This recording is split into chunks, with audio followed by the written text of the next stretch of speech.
Olá, essa é a nossa aula de número 33 do curso de Álgebra Linear.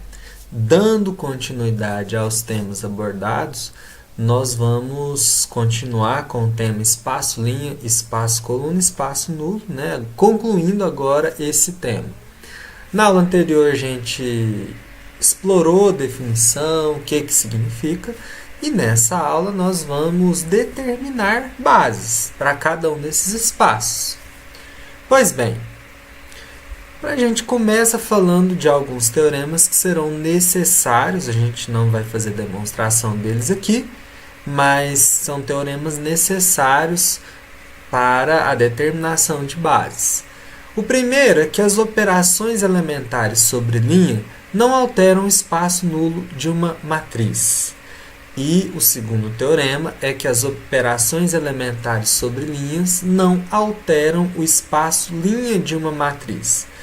Quando eu falo de operações elementares, eu estou falando daquelas operações utilizadas para a realização de escalonamento, ou seja, troca de linhas, multiplicação de uma linha inteira por uma constante diferente de zero, e a soma de um múltiplo de uma linha sobre outra linha.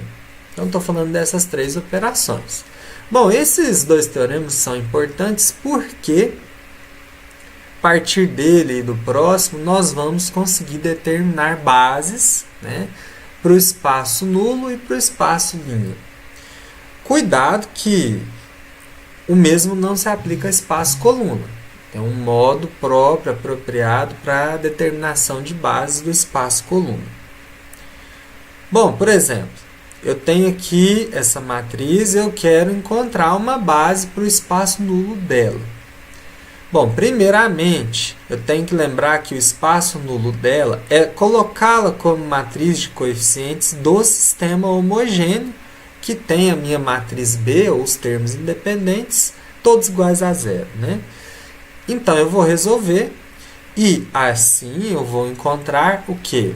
Eu vou encontrar a solução em função de três parâmetros. Cada parâmetro acompanha um vetor. Esses três vetores formam a base para o meu espaço nulo dessa matriz.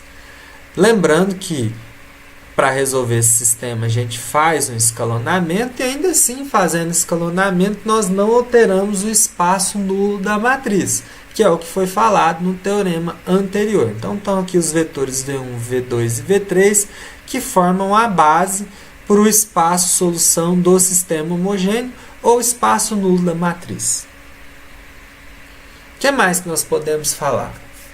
Bom, agora a gente já vai explorar teoremas, né, que vão nos falar dos outros espaços. Então, se uma matriz R está em forma escalonada por linhas, então os vetores linha com os líderes, ou seja, os vetores linha não nulos, formam uma base do espaço linha de R.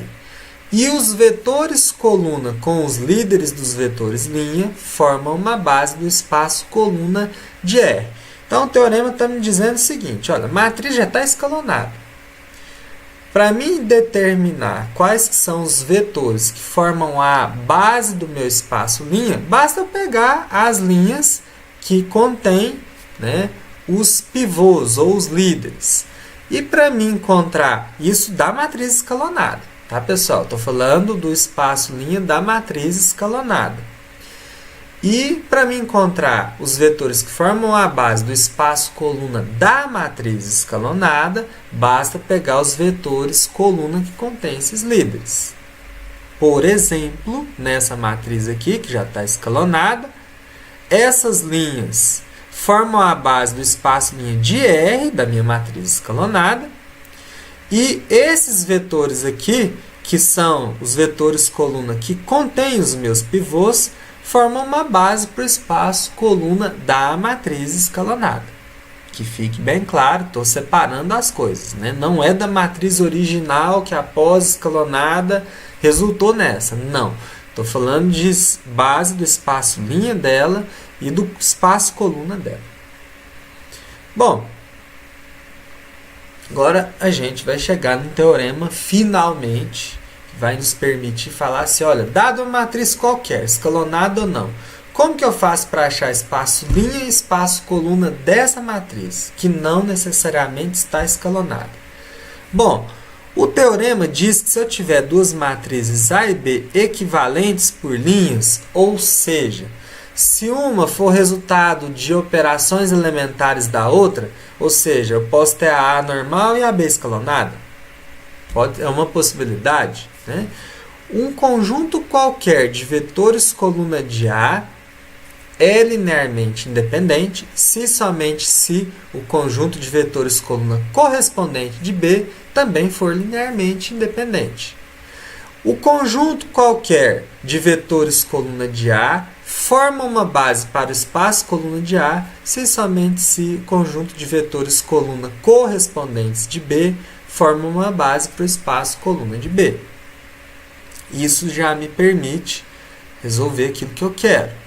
Então, por exemplo, dada essa matriz, eu quero achar as bases do espaço linha, os vetores que formam essa base, e os vetores que formam o meu espaço coluna de A. Então, como que eu vou fazer? Eu vou escalonar a matriz, né? E veja que a gente tem aqui 3 linhas com pivôs. Essas 3 linhas que contêm os pivôs formam a base para o espaço linha da matriz original A. Conforme a gente viu no primeiro teorema dessa aula, né, as operações elementares não alteram o espaço linha. Então, escalonando, eu não alterei o espaço linha. Agora, e o espaço coluna? Aí eu vou usar o teorema que acabamos de ver no slide anterior. Veja que eu tenho as colunas que contêm os meus pivôs, que são essas 3 colunas aqui. Primeira, terceira e quinta. Então, vejam que, uma vez escalonado, esses 3 vetores são linearmente independentes, isso é uma condição, né? Consequentemente, os vetores vetores coluna, né, ou as colunas da matriz A, 1, 3 e 5 também serão linearmente independentes e, consequentemente, vão formar, né, são os vetores coluna que vão formar a base para o meu espaço coluna de A. Então, a base para o meu espaço de coluna de A são essas 3 colunas aqui. Certo? E assim nós encerramos mais uma aula do nosso curso de Álgebra Linear. Ainda há mais a ser trabalhado. Nós nos encontramos nas próximas aulas. Bons estudos!